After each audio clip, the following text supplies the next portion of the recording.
भी आपको मौका मिले तो किसी का भी साथी बनने की कोशिश करना, स्वार्थी नहीं, क्योंकि भगवान ये गुण केवल उसी को देता है जो जिससे भगवान बहुत प्यार करते हैं। भगवान चाहते हैं कि किसी की मदद कर सकता है। ये भगवान का एक असीम आशीर्वाद होता है कि भगवान ने आपको किसी की मदद करने लायक बनाया है। इसके लिए आप हमेशा भगवान का धन्यवाद दें। हरे कृष्ण दोस्तों, मैं हूं संजीव कुमार और सुनाता हूं आपको एक छोटा सा प्रसंग। एक गांव में एक व्यक्ति था। वो अपने जीवन की अंतिम सांसें गिन रहा था और अंतिम सांसें गिनते वक्त बहुत परेशान था, बहुत चिल्ला रहा था, तरह की आवाजें निकाल रहा था, बेचैन था। गांव के लोग भी बहुत परेशान थे कि ये किसी प्रकार से ये बैकुंठ धाम को निकल जाए, इसकी अंतिम यात्रा पूर्ण हो जाए, लेकिन वो ऐसा नहीं कर पा रहा था। एक दिन बीता, 2 दिन बीते, लगातार चिल्लाता रहा, परेशान होता रहा। तीसरा दिन बीता, फिर भी परेशान होता रहा। तो लोगों ने कहा कि इससे कुछ दान करवा दो, शायद इसकी ये जल्दी बैकुंठ को पहुंच जाए। तो लोगों ने उससे दान करवाया। फिर किसी पंडित जी ने कहा कि इसके हाथ से किसी को एक गाय दान करवा दो, तब इनको मुक्ति मिल जाए। फिर उनके हाथ से गाय भी दान करवाएगी, लेकिन वो परेशानी उनकी तब भी दूर नहीं हुई।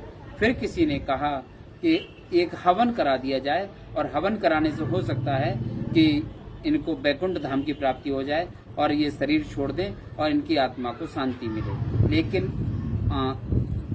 हवन कराने के बाद भी वो उनकी आत्मा को शांति नहीं मिल पाई। वो हमेशा परेशान रहा, चिल्लाता रहा, बहुत रोता रहा, लेकिन उसकी सांसें जो थी चल रही थी, लेकिन वो स्वर्ग धाम की प्राप्ति नहीं कर पा रहा था। ऐसा देख पूरा गांव बहुत परेशान था कि बोले ना तो ये ठीक ही हो पा रहे हैं और ना इनको मोक्ष ही प्राप्त हो पा रहा है। तो ऐसा देखते कई दिन हो गए। तो अब एक साधु महात्मा वहां से निकले। साधु देख रहे थे कि वो व्यक्ति बहुत दिन से परेशान है। तो साधु मुस्कुराने लगे।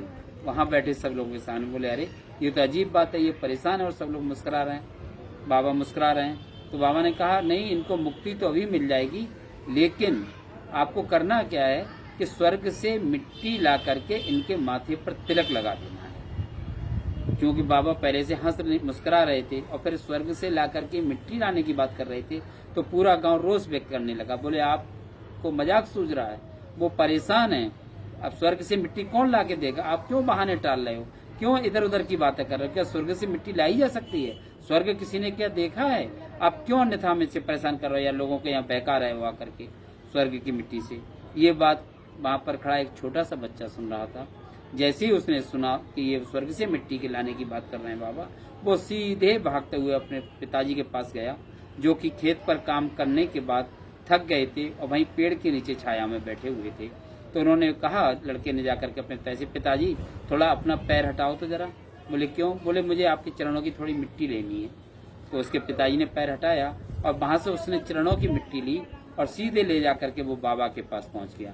बोले, बाबा लो, ये मिट्टी स्वर्ग की मिट्टी है ये। तो बाबा ने जैसे ही उसके हाथों से मिट्टी लेकर के और उस व्यक्ति का तिलक लगाया, जो कि बहुत परेशान था, जिसकी सांस चल रही थी लेकिन अपना मोक्ष नहीं प्राप्त कर पा रहा था, टीका लगते ही वो तुरंत उसकी सांसें थम गईं और मोक्ष को वो प्राप्त हो गया। ये देखते ही गांव के लोग बहुत आश्चर्यचकित हो गए। बाबा मुस्कुराने लगे। बाबा को तो पता था कि क्या होने वाला है। तो उन्होंने, गांव वाले बच्चे आश्चर्यचकित होकर के, बच्चे कहाँ से लाया स्वर्ग की मिट्टी? तू कहाँ गया था? स्वर्ग की मिट्टी तुझे कहाँ से मिल गई? स्वर्ग से मिट्टी लाना तो बहुत दुर्लभ कार्य है। कहाँ गया तू स्वर्ग की मिट्टी लेने? जब तरह तरह के क्वेश्चन उस बच्चे से पूछे जाने लगे, बोले, अरे मेरे अध्यापक, मेरे गुरुजी ने, जहाँ मैं स्कूल में पढ़ने जाता हूँ, मेरे गुरु ने मुझे बताया था कि अगर स्वर्ग कहीं पर है तो वो माता और पिता के चरणों में है। तो मुझे वो बात उनकी याद थी कि मेरे पिताजी में, गुरुजी की बात याद थी कि मेरे पिताजी के चरणों में स्वर्ग है। तो मैं वहीं गया सीधे और पिताजी से कहा, पिताजी पैर हटाओ, और उन्होंने पैर हटाया और मैंने वहां से थोड़ी सी मिट्टी ली और ला करके बाबा को दे दी। जो मेरे गुरु कहते हैं कि पिता के चरणों में स्वर्ग होता है, तो वहीं स्वर्ग होता है, वही तो मिट्टी में लेकर के आया हूँ।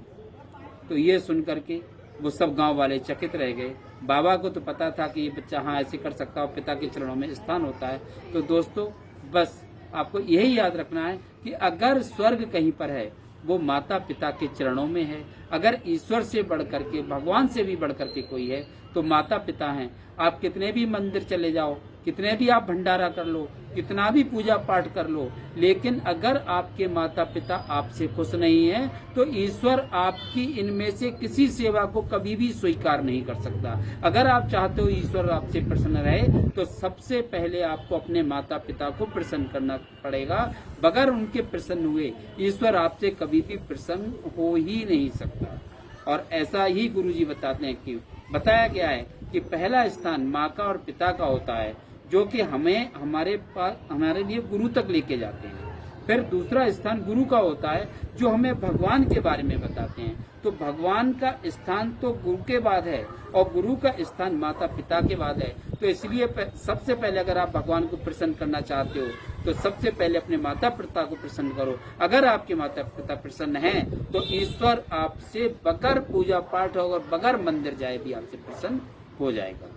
राधे कृष्ण दोस्तों।